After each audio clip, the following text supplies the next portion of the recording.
said, aha, now I remember. That didn't go well. Here's a suggestion. Now I can change it. If I hadn't done this in fall 2008, fall 2009 comes along, I don't remember what worked. I don't even remember if it worked or not. So if you just take some time after each lesson, and like I say, 2 minutes, and just write down a couple of notes to yourself. Lesson went great. Don't have to change anything. This portion of lesson went poorly. Change this. You'll be a better instructor. You'll be a better, or if you're an instructional designer and you're watching a professor do it, do the same thing. Take notes. So next time it'll be better. Sometimes I'm really ambitious. Oftentimes I just make a note at the end of the class and say, I'll change it next year, like you saw. But sometimes, right after I get out of the class, I have an idea and I make the changes right then. Here's an example of this. This is actually, again, from a file I have on my computer. I actually wrote this particular portion here in 2007. And I wrote a note to myself at the top of it. I said, no, this is a revised version of the sheet used in fall 2007. I'm writing this in the fall 2000. I've just come out of class. I've taught something on context analysis. And I wasn't happy with it. I said, let me change it. And I thought, I have a good idea for how to change it right now. I'm not going to teach this for another year, but I have an idea right now. So I write a note to myself saying, Bob, this is a revised version of the sheet you used in fall 2007. Use this next year, Bob, in fall 2008. And then I actually wrote a new assignment right then. So a year from now, I already have the assignment ready. And it's fresh in my mind. Wonderful strategy for being a better teacher. So when you have a bad day in the classroom, don't kick the desk, you'll hurt your toe. Don't go home and complain to your spouse, they'll get tired of hearing you complain. Make some changes, or write a note to yourself, and next year, when you pull up that file, you'll have a better class. So, I've talked about planning in 3 stages. Before the semester begins, before each class, and after each class. But there's also a planning you can do at the end of the course, when the course is over. You want to identify what worked and what didn't. What was good about the course and what wasn't. One thing you should do is look at how well students do on the various exercises or tests you gave them in the class, or projects you gave them. Here's an example. And when I have, in a lot of my classes, the students don't take a written test. They create instructional products, like an instructional module or learner analysis. But in one of my classes, my transformations class, they actually take an open book essay exam. And here's an example. This isn't the actual data. I made this up. This is exactly what it looks like at home. I have the students listed on the left, and I have each of the objectives that are covered on the exam at the top. And let's just say that in this exam, there's 10 points you can earn for your essay answer to this objective, and so on, 10 for each. Here's a sample of the results.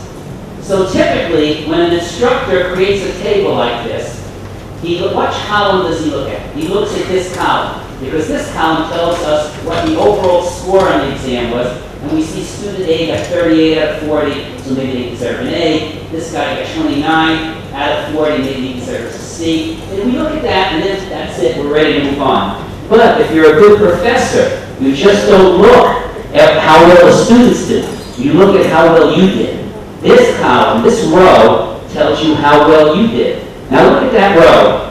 What does that tell you? Does that tell you that you did a good job of teaching all 4 things, or is something weaker than the others?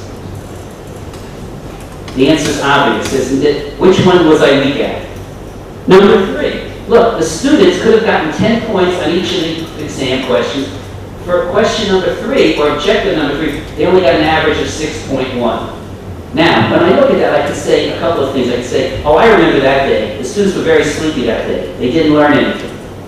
Or I might say, boy, I have a bunch of dumb students in the class. They'll never learn anything. And I'll blame it on the students. But when I look at this data, it tells me, look, 3 of the 4 things I taught, the students did very well. 9.2 out of 10. 9.2, 9.1. This one, all the students, even the best students, only got 8 out of 10. Even the second best one. This tells me that I didn't do a good job of teaching that objective. It tells me that when I teach that next year, I either got to change the test items, if it's been a test item, or maybe my instructional activities were weak. It gives me evidence that I need to improve here. It shows me this is a weakness. So let's continue as we always do to use this to assign grades. But let's start looking at how our students do overall. And if we see a lot of students are doing poorly on something, that's an indication that you haven't done a good job. And again, I'm talking about this as if all of you are going to be instructors. Many of you are going to be instructional designers who don't actually teach, but are going to be designing lessons. If you design a lesson, and then the instructor teaches it, or it's delivered via a computer, and then you have some assessment, and you see results like this, that tells you you haven't designed good instruction. You need to do something to change it, make it better. Okay, so this is something you can do at the end of the semester. And if you see this is a weakness, you need to make a note to yourself that the next time you teach this, you need to change the activities that you use to teach this objective, or you might want to change them right then at the end of the semester. In addition to looking at student performance, you can also collect student attitude data. Now, almost every university has a university teaching evaluation form. As a matter of fact, you have one today that you're going to be using to evaluate me. But in addition to that, I create my own survey that I attach to the end of the one that the university has students fill out. And it looks like this. And I use this in every course that I teach. I list it on the survey each of the topics that I cover in a course. I just put down the topic name. And then I tell the students, I remind them how we learned about that topic. So in this particular course, I say to students, one of the topics we covered was performance technology. And remember, the main teaching strategy I used when I taught this topic was having students work in small groups on mini case studies. Now, having reminded them that, I then say to them, tell me whether or not you think I should continue to use this strategy next year. And they either say they're strongly in favor, neutral, think I shouldn't use it, strongly think I shouldn't use it. And when I look across this data, I can see, oh, they loved when I used this strategy. Oh, they hated it when I brought in that guest speaker. And that tells me, don't bring in the guest speaker next year. He didn't do a good job. Or that case study was bad. Don't use it next year. So by collecting student attitude data and the student learning data, I can make changes right then at the end of the semester. So next year when I teach the course will be better. Or more often than not, because it's the end of the semester and I'm not that enthusiastic about changing at the last minute, next time the course is taught, I know I need to change this. They didn't do well in the test, or they didn't do well, they didn't respond positively to the survey.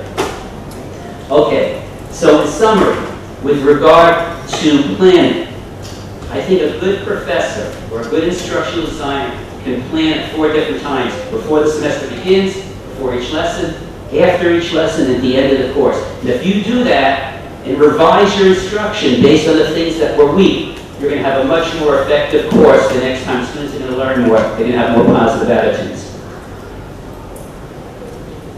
Now, if you have to think of one word that captures or describes how I go about my planning, maybe the word you come up with is the same word we use to describe Monk. Do you know who Monk is? He's a detective on a television show in America. He's very compulsive. He does everything compulsively. He's trying to get everything perfect.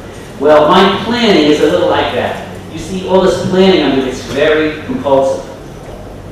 I don't expect you to be quite as compulsive as I am, but if you're just a little compulsive about it, if you do just some of the things that I'm doing. Compulsive means trying to do everything perfectly.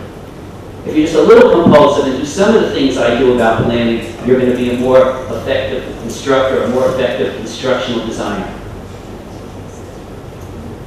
Okay, so we talked about how I go about planning instruction. But a good professor not only does a good job planning, he does a good job when he's in the classroom. He's in the classroom. So I want to talk to you now about what I do when I'm in the classroom, like I am right now, to make myself a better teacher. The 3 things I try to do is I try to motivate my students. I try to promote active learning. Does this mic work? Can you hear me on this mic? Okay, I'm getting tired holding this up. And I try to provide structure for my students. So let's talk about how I do all of these 3 things.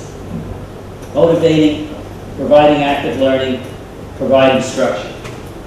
Let's first talk about how I motivate my students.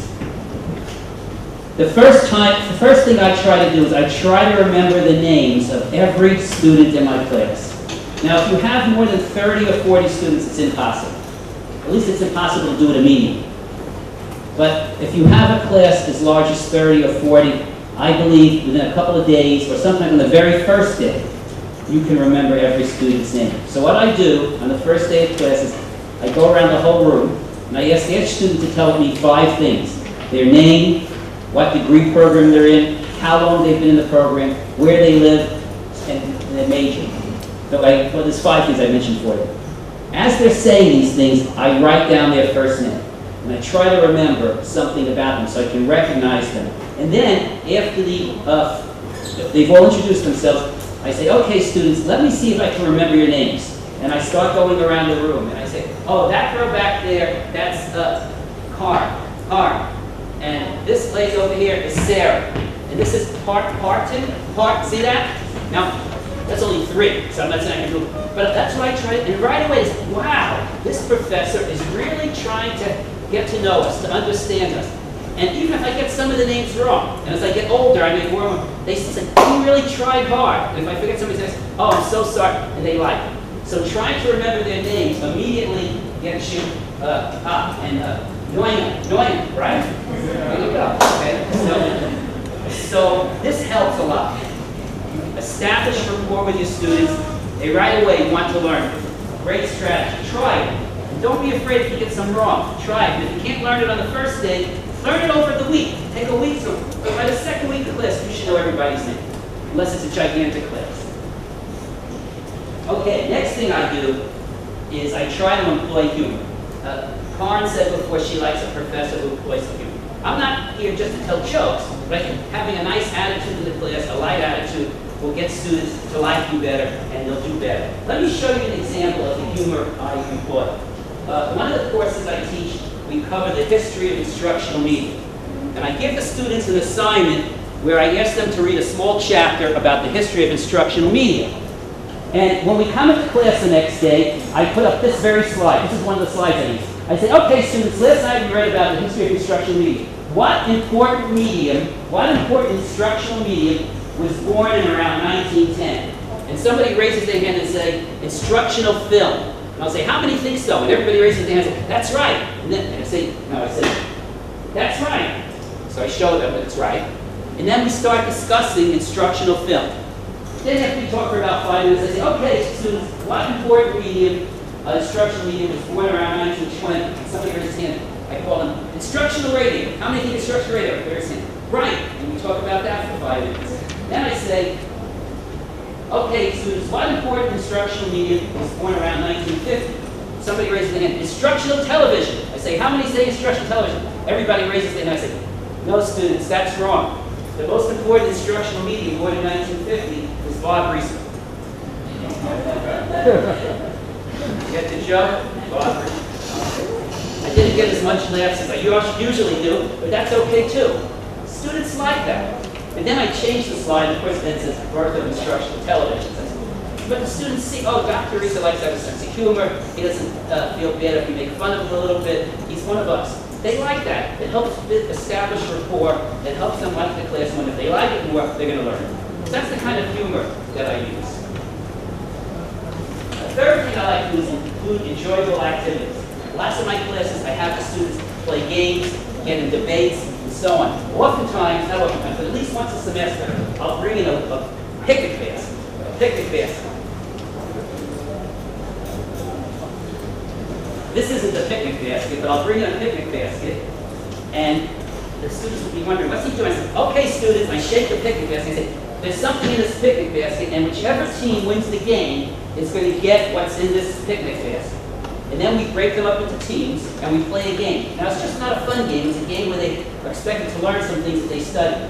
And at the end of the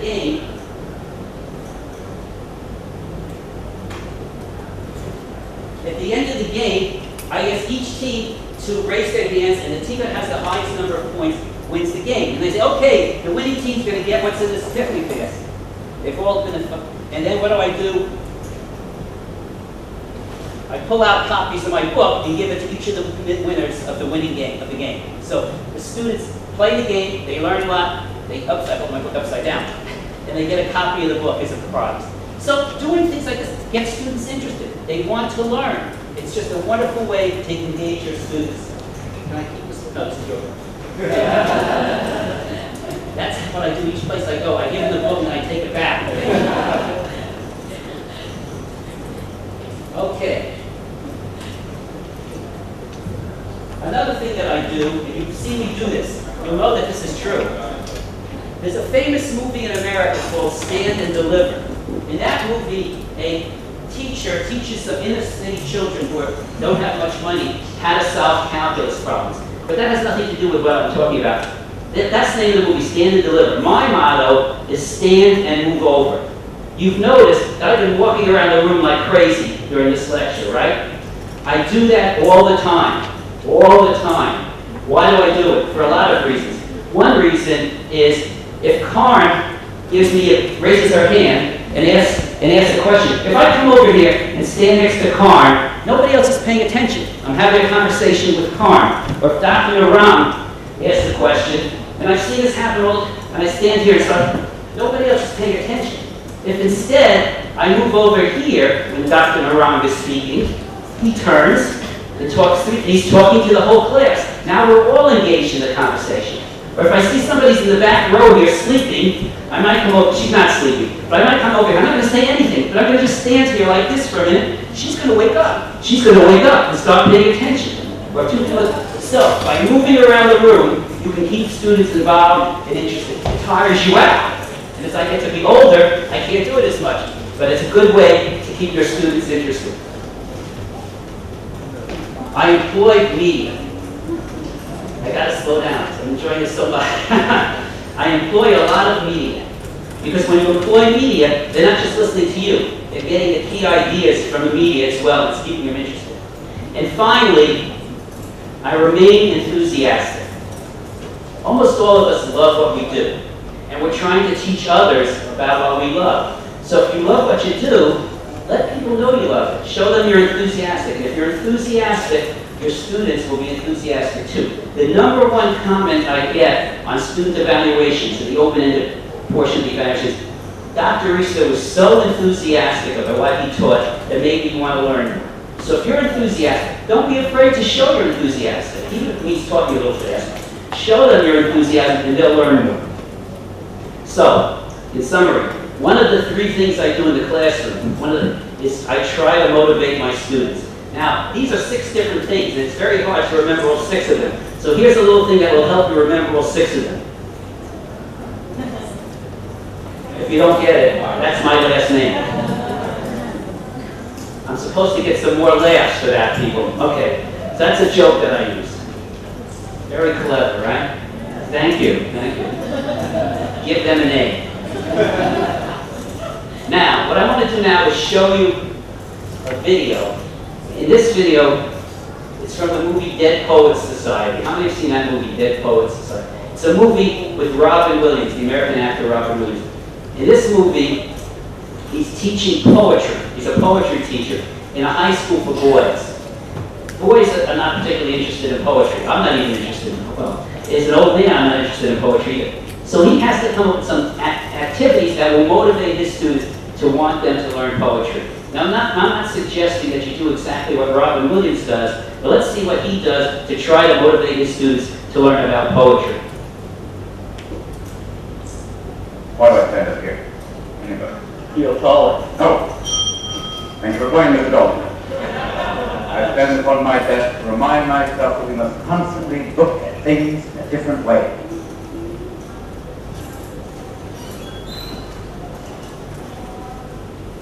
The world looks very different from up here. You don't believe me? Come see for yourself. Come on.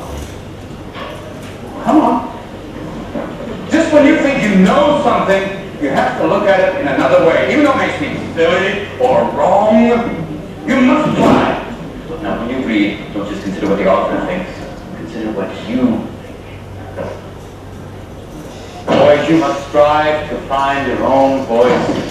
But the longer you wait to begin, the less likely you are to find it at all. Thoreau said most men lead lives of quiet desperation. Don't be resigned to that.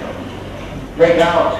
Don't just walk up the hills like lemmings. Look around you. There you go, Mr. Christie. Thank you. Yes. Dare to strike out and find new ground. Okay, well, I don't advocate having my students stand on desks, but I think we get the idea here. He's teaching a subject that students might not get interested in. He's trying to motivate them to get them more interested. And as he's motivating them, he's bringing in some poetry. He talks about what Thoreau said. He says, look at poetry gives you a different view of things. Get on the desk, you look at things from a different angle. So he's using a motivational technique to help his students learn. And I think the more we can motivate our students, the more positive their attitude will be, the more they will learn.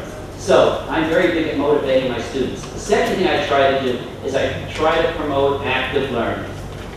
The first thing I do, as long as my class isn't bigger than about 40, I always try to get them to sit in a semicircle. We can't do it in here because the chairs are all fixed.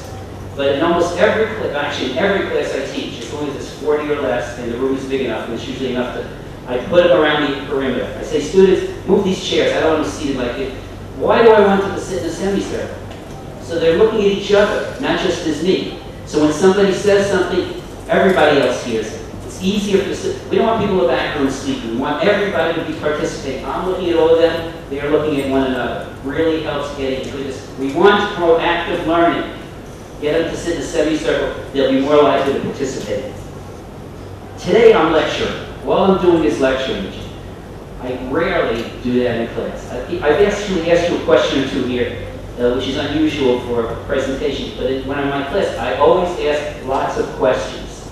I'm kind of like Socrates, I'm about as bald as he is too, and I ask lots of questions. So I'm not giving them the answers. They have to figure things out and discuss it amongst themselves. I progressively disclose my slides. I've given you all the slides in advance because of some language problems. But I typically do not give out my slides in advance, and I disclose them one bullet point at a time.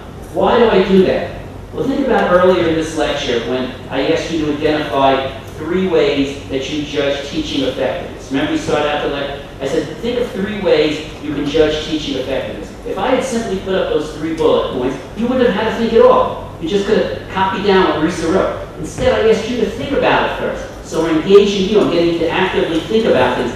Then, after you said those things, that's when I put up the 3 bullet points. So you first have to think about it yourself, then I put up what I think the answer is. Sometimes you even have a better answer than I would. So maybe one of you would have raised your hand and said something other than what those 3 bullet points are. And if it was something that made sense to me, I would have said, you know, that's a good answer. It's not up here, but I think that's a good answer. So progressively disclosing your slides, not telling you the answer in advance, but having you think about it first, helps students learn. I try to provide positive feedback. If a student gives a good answer, or even just a so-so answer, I try to reward them by saying, that's good, I like that. I ask students to respond to one another's opinions. So when Karn says something, I don't right away say, sometimes I'll say, Karn, that's great. Sometimes I might say, Patton, I'm close, give me half credit. Patton, what do you think about what Karn said? And then he responds to it. And I say, wow, Patton, I thought this, Karn thought that. What does somebody else think? Which one do you agree with? Before you know it, you got everybody involved in a class discussion. People who don't even participate are now involved in the class discussion. Another thing I do is I don't call on the first person who raises their hand. I try to wait. I didn't wait today because we have limited time. I typically try to wait. And if I see that Patana is raising his hand all the time, I won't call him more than once or twice. I'll wait. And I see his hand go up, and I say, all right, I got one hand up. I want to see 3 more students raise their hand. And I'll wait. I'll wait until 3 more students raise their hand. And if they're all boys, I'll say, come on, ladies. We've got all boys raising their hand. I want to see some ladies raise their hand.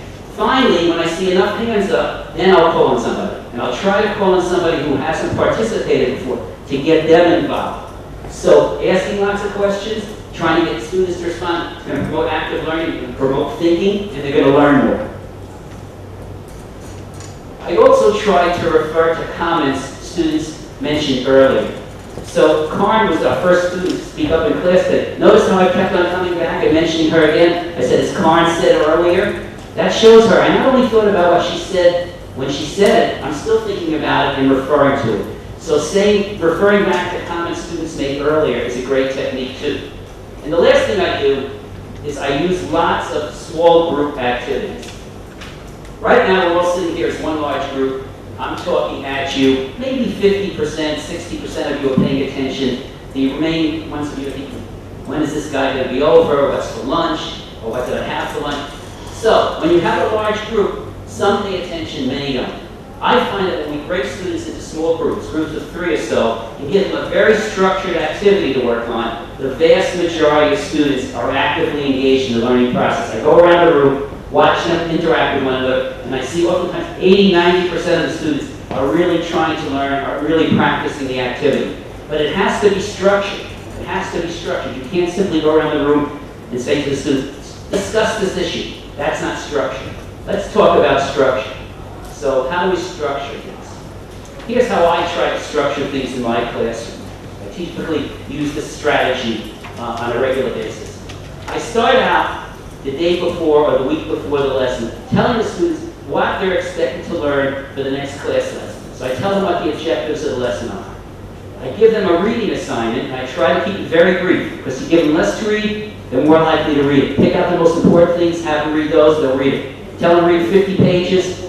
A lot of it has nothing to do with what they need to know, they won't read it. And I give them study questions and practice problems. Here's an example. This is actually taken from one of my assignments in my class. I tell the students on the assignment, usually has my name at the top here, what I'm expecting them to learn in the next lesson. So here are the 2 things I expect them to learn. I give them something to read. Notice, this isn't even the whole chapter. It says read just these pages from this chapter. And then I ask them to do some things. I say, describe the key ideas and read the following case study. So what they know is when I get into class, so I'm a student, when I get into class tomorrow, Dr. Reiser is expecting me to read this and be ready to respond to this case study. I've given them structure. I've told them what I expect. I've told them what they should be prepared to do the next day. Then when we come into class the next day,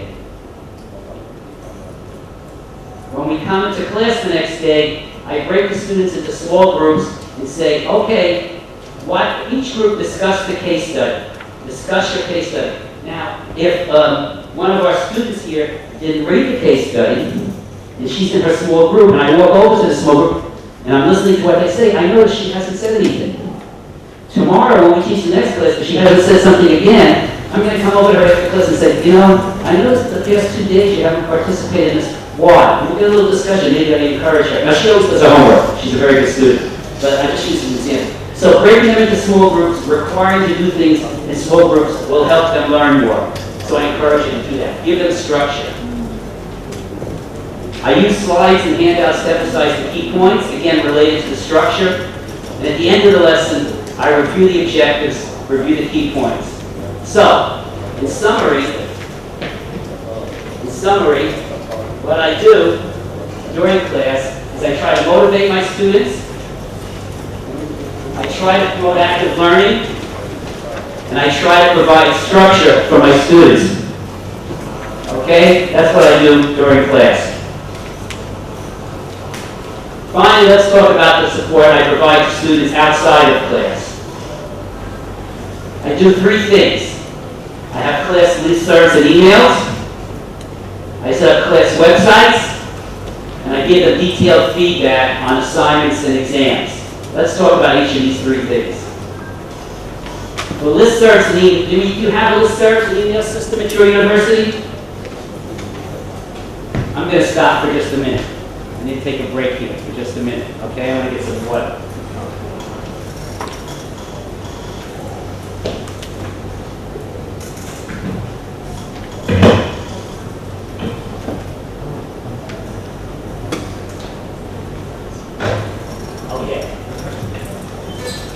Okay, we're ready to go again. Okay, so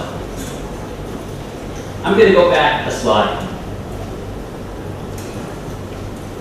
Okay, so in summary, when we're talking about things I do in the classroom, there's 3 things I try to do. I try to motivate my students. I try to get them actively involved in the learning process. And I try to provide them with structure so when they're working actively, they have something that they're focusing on. That's what I do in the classroom to help them learn. All right, we've talked about the planning I engage in. We talked about the practices I engage in class. Let's talk about what I do to support my students outside of class. I basically do 3 things. I also use class listservs and emails. I use class websites, and I give detailed feedback on assignments and exams. Here's how I use listservs and emails. At the beginning of each class, I get a list of all the students who are in my class and put together a listserv that has all their names and email addresses. Then, during the semester, after each class, I send out an email that has a copy of the PowerPoint slides I used that day, the handouts I used that day, anything else I want them to see. So I can tell my students in class today, you can take notes if you want, but you don't have to because I'm going to send you the slides afterwards. Matter of fact, these slides will be available. Professor Naram will be giving you copies of these slides. Is that right, Professor Naram? Will we have the slides available? Yes. And handouts for all the students. It gives students a chance to interact with me asynchronously after the class is over and to clarify or elaborate on the points I made. Here's an example. One day in class about 2 years ago, I came out of class and felt I had to make a point very clearly. So I said, oh, no big deal. The students won't even notice I made a mistake. I'll just forget about it. But then I was thinking about it that night, and I said, wait a minute, that's not right. The students are going to have this misconception about something because I haven't explained it clearly. So the next morning, I used my class email to send out this message. One point I wanted to make yesterday, but which I don't think came across very clearly, is that, and then I explained the mistake that I made, or the thing that I didn't explain clearly. What does that do? First of all, it clears up students' misconceptions. Second of all, is to see, oh, this is a regular person. He's not afraid to say he made a mistake, and he's willing to correct his mistakes. So again, helps them learn, helps them get a more positive attitude. So using class listservs and emails is helpful. Do you have a learning management system here at your university at KU? Learning management system? It looks like you don't. For every class at Florida State, we set up a website for the class. Even if it's a face-to-face class, we set up a website. This is from Blackboard. And on the website, I post my course materials so students can go to the website right here. It has assignments, PowerPoint slides. What else does it say there? No, it's too small for you to read, but just give you an example. Email messages. Students can post their work to the website. We have a discussion board where students can communicate with one another. And I provide other materials they might be interested in. Of course, if you have you have a learning management system here at Florida, at this university, at KU, you do. How many use it? You should be using it. It's a great way to communicate with your students. One thing I really like about it is the student discussion forum. If we're in the middle of a lecture and the class period ends, I don't have to say, wait until tomorrow to continue the discussion. I can say, each group, I want you to post your responses on the class website. And then students, I want you to look at the responses from each group and decide which group's response you like best. So we can continue the discussion outside the class. Very effective tool. The last thing I want to talk about is the feedback I give my students. My motto is a grade is not enough. How many of you have got back an assignment where the only mark on the paper is the grade? An A. You're happy to get the A. You're thinking, did he read the paper? He hasn't said anything. An F. Why did I get an F? What's wrong? If we don't give them detailed feedback, they're not going to learn. So my motto is a grade is not enough. We need to provide detailed feedback. These are two examples. What you see in black here is a student's response to an essay exam. What you see in blue is what I wrote on the exam. So, as I'm reading this, I think about, oh, he said this, but the old definition did it too. Let me write it down so he knows that's what I'm thinking. That's feedback to him. This portion of the answer is great. I've written good. Here's something where I didn't think he got the right answer. I said, I don't think this is how ID is changing. It tells him he needs to rethink that. Here's another example in a class where they're learning how to write research articles. I give them very detailed feedback about how to better write their research article. The goal here is to provide students with detailed feedback so they can redo it and learn more and do better the next time. As a matter of fact, my initials are R-A-R, Robert Allen Reiser. And at a presentation my students gave about 15 years ago, they said, oh, R-A-R doesn't stand for Robert Allen Reiser. He's always giving us feedback and telling us we have to redo it. So his initials really mean revise and resubmit. R-A-R, revise and resubmit. Because he's giving us lots of feedback and asking us to resubmit it. That's what you want to do. If As a good instructor, you want to give them lots of feedback so they can do a better job. So, my overall summary now, we're coming to the end. I've talked about 3 means of being a better teacher. Doing good planning before the semester, before each class, after each class, the end of the semester. Doing things in the classroom to motivate our students, to provide them with active learning, to give them structure, and providing support outside of the classroom, using emails, using websites, giving detailed feedback. But these are just the means. These are the means. The ends are what are really important. The final test is, what did they learn? And did they enjoy the learning experience? So you want to use good means, but the purpose of this is to achieve these ends. Have your students learn and have them enjoy the learning experience. I want to end my presentation by showing you another video clip. This is also from the movie Dead Poets Society. It's at the end of the movie. Now, Robin Williams is trying to get his students to learn, but he's using unusual techniques. So the headmaster, the principal of the school, tells him he's fired. He no longer has a job, and he asks him to leave the classroom. Let's see what effect Robin Williams has had on his students' learning and on his students' attitude. I would say.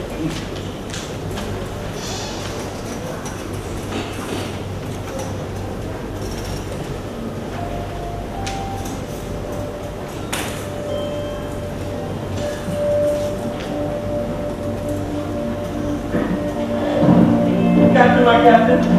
Sit down, Mr. Anderson. You hear me? Sit down. Sit down. This is your final warning, Anderson. Okay. You hear me? Oh, Captain, my captain. There's no street I want you. Sit down. Sit down. Sit down. All of you. I want you to sit it. Sit down. Leave this meeting.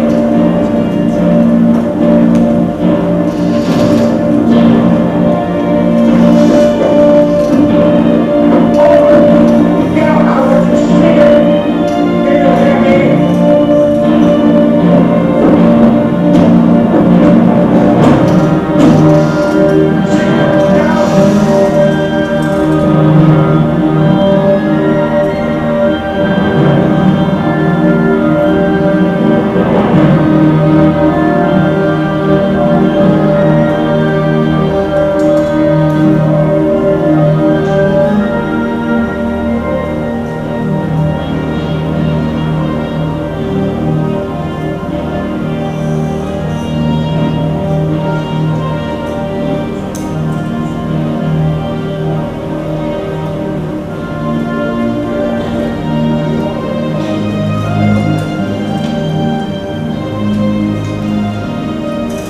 Thank you, boss.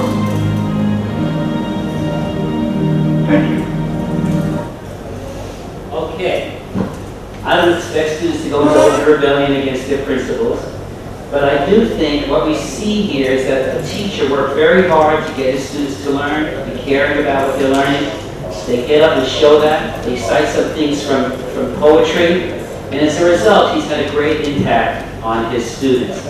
I hope that some of the things I've shared with you today, you might want to use either when you're a teacher or an instructional designer, and that as a result, your students will learn more and they'll have better attitudes. So thank you very much.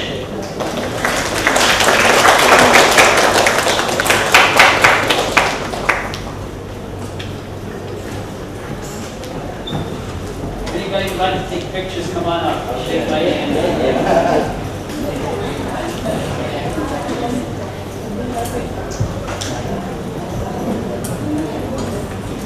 อย่าลืมตอบแบบสอบถามให้นะครับแล้วก็ส่งที่น้องด้านหน้าเลยนะครับก่อนออกจากห้องประชุมแล้วก็เรามีเบรกให้ด้านนอกครับเดี๋ยวหลังจากที่เราถ่ายรูปไปแล้วครับ